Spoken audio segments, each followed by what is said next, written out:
The next drill in this series is the repetitive vertical jumps. So why this is important, because running is such a repetitive and cyclical action that we want to mimic that as much as possible. Now, when I say we want to mimic that, we don't automatically jump to this like I said a second ago. We master the basics, we do the ankle hops, we do the single effort vertical jump with the stick, and then we come to this.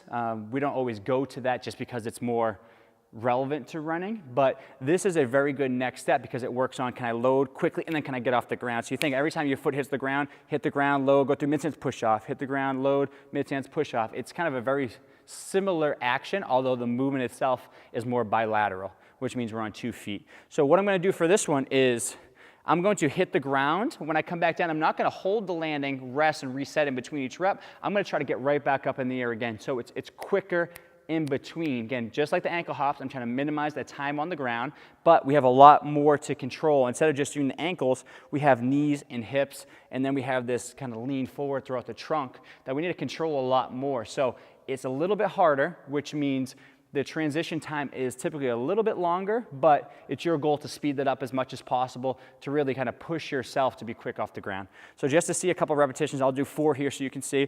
Load, quick, quick, quick.